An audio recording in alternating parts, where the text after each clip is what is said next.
Hello everyone, I'm Nini FC and this is Blue Lines TV, and today's Transfer Daily video is brought to you by OneFootball. OneFootball is the app that you need to cover everything related to your favourite football team and general football news. Use the OneFootball app so you're up to date with every team's transfer news, team stats, fixture lists, competitions and much more. Personalise your feed. Get alerts to the news and stories you want. Download the OneFootball app today. Your football fix is only a swipe away. And in today's Transfer Daily video, I'm going to be talking about the exclusive news surrounding Riyad Mahrez. I'm going to be talking about Barkley and how he works with this Mahrez deal. I'm going to be talking about Fernando Llorente from Swansea and why it looks like Conte is finally bringing in the striker he wants. And to end things off with, I'm going to be talking about Kylian Hazard and not Kylian Mbappe. But now, moving straight into the main story, and that is Riyad Mahrez. Now, it looks like, unfortunately, we do have a bit of a bidding war on our hands with Arsenal. Now, Arsenal are looking at Mahrez to replace Sanchez, and it looks like Sanchez is potentially leaving before the transfer window ends. You can see that he was visibly distraught with what happened with Arsenal's defeat against Liverpool, and it looks like he's not going to sign the new contract that he was originally going to do. And it looks like Man City are doing all they can to bring him into the club, and it looks like they're going to be bringing their man in. Unfortunately, I don't know why we're not going for him. That's another video for another time. But Arsenal want Mahrez to be that replacement for Sanchez. Now, this is a bit of a pickle now, because before I even get into the story, I need to remind you guys that Marina Granovskova, she's the one that's allowed to deal with everything transfer related. She's allowed to set how much we're going to bid for a player, how much we're going to spend, contracts and everything. Roman Abramovich gives her complete control with that side of the game. Now, she only wants to spend a maximum of £35 million. And I know as fans it is pretty frustrating because, you know, I feel the same frustration as well. Sometimes we just need to pay the money for these players and stop wasting time. There's only 2 more days left. If we, you know, it's the same thing with the Sandro situation, but if we had placed the money immediately before they sold Bonucci to Milan, we could have got our man. It was as simple as that, but we didn't do that. Now, Arsenal are going to be more willing to spend that money on Mahrez because they need a top-class replacement. Now, Leicester want 50 million for him. Chelsea only want to spend 35 million, but potentially during the next 2 days, it could change and they could be willing to spend more money, which I think would make a lot more sense. Now, one player that we're looking at as a backup in case Mahrez doesn't come is Barkley. Now, of course, Barkley only has 12 months left on his contract, so it's going to be really easy to negotiate with. Everton originally set his fee for 50 million. They know they can't get anywhere near that amount, especially when he's got 12 months left, and he could easily stay there and leave for free. And that's why they've reduced his transfer fee by half to 25 million. And the club are very confident they could bring in Barkley. He's got a bit of an injury at the moment. They're comfortable if he's not there for the first month because, you know, they finally got that backup that they need. Of course, there's links by Tottenham, but I think the injury has really put off Tottenham from really trying to sign him. Of course, it makes more sense because obviously, you know, they're just a weaker squad compared to ours.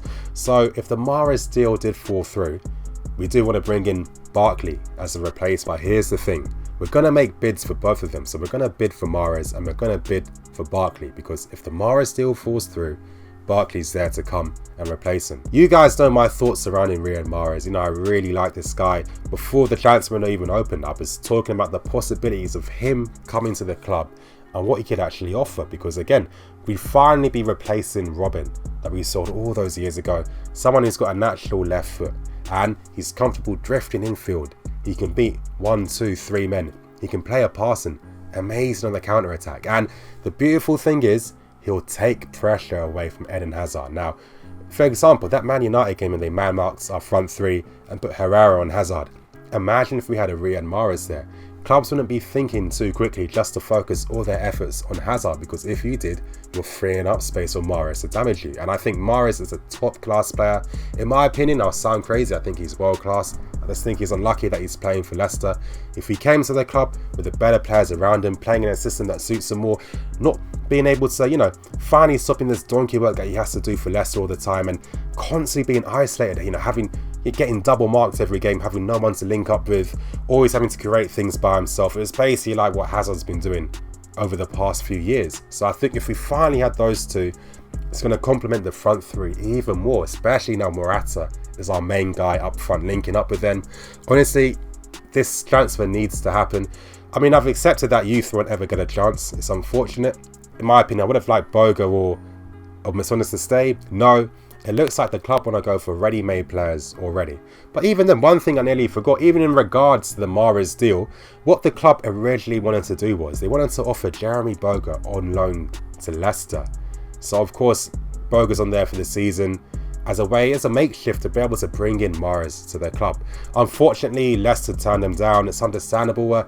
Boga hasn't played as much, and with how football is today, it's all about how you market yourself. And especially in the Premier League, you know, once you market yourself any type of way, that's it. And unfortunately, Boga hasn't been able to do that at this moment in time. And this is one of the main reasons why he was at the club for so long and why, unfortunately, he's gone to Birmingham City. Now, moving on to another player, that's Fernando Llorente. Now, it looks like we will be bringing him in. It looks like Conte is finally getting the man he wants.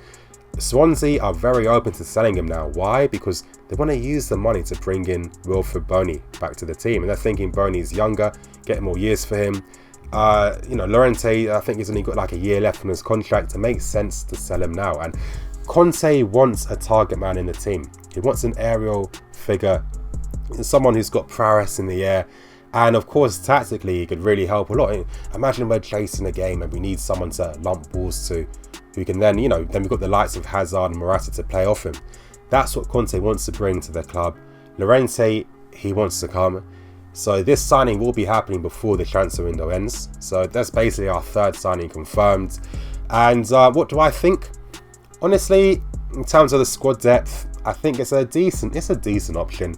Tactically, I understand why Conte wants him. And honestly, it makes a lot of sense to go for him, because I think I'm of the belief that if you usually have, you know, multiple players in a position, it's usually best when they can offer different things. So of course with Llorente, you're getting a traditional, you know, target man striker. Llorente is fantastic in the air, great at hold-up play, great at control. He'll have his uses, and I think it's for the money too, 15 million, I think it's a bargain. Actually, I wouldn't say it's a bargain, but I think it's a good deal for the squads. Now, moving on to the last story of the Transfer Daily video, and that is Kylian Hazard. Yes, we have signed Kylian Hazard today. A lot of us are thinking, why? What's the main point? Just to give a little brief history, we're signing Kylian Hazard, who is the youngest of the Hazard brothers. We are signing him from a Hungarian team, and he was originally playing in the second division in Belgium with Christian Benteke's brother. But before you guys think what's the main point of him coming, well, he has gone to the development team. And honestly, I am happy with the signing. And why am I happy with the signing? I'm happy because that tells me that Hazard will probably stay here until his career ends. Now, you might be thinking I'm thinking over the top, but originally when we brought Hazard in, we signed his brother Thorgan Hazard as well as part of the deal. And of course, with Thorgan Hazard, he had his loan spells in Belgium, and then he got the loan move to Borussia Mönchengladbach, where they signed him permanently, and he's had a very good career in Germany so far. And that was maybe a possibility for Thorgan not to have the same career path if he didn't take that option to join Chelsea.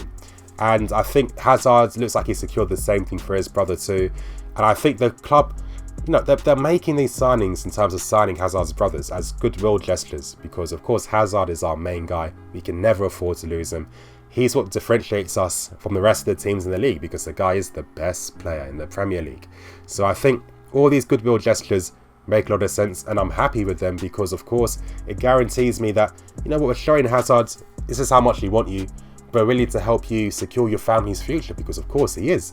Now with Kylian Hazard coming to the club, he'll probably be loaned out maybe before the transfer window ends or sometime in January. And even if he leaves in January, he's getting very good coaching and he's going to get a good club to go to, obviously because he's coming from Chelsea. And again, that's another brother that Hazard secured. And like I said, you guys, this tells me that Hazard probably will never leave Chelsea. You guys might be thinking I'm getting a bit too carried away, but honestly, I really do feel that this is it. Hazard is going to be staying with us now. But anyway, you guys, that's going to end today's Transfer Daily video. Remember, in the description below, click on the OneFootball app link. Download the app. It really helps support the channel. It really helps support me. Thank you guys yesterday for the people who messaged me saying they downloaded the app. It means a lot. And it it helps secure the future of this channel financially, because then I can go on to do better things, get better equipment, because I've got a lot more plans that's going to be happening. So thank you guys for that. Anyway, you guys, thank you for watching today's Transfer Daily video. Please like, comment and subscribe. Expect another Transfer Daily out tomorrow, and expect the match vlog for the Everton game out tomorrow as well. Anyway, you guys, thank you for watching today's video. I'm Nini FC. See you guys later.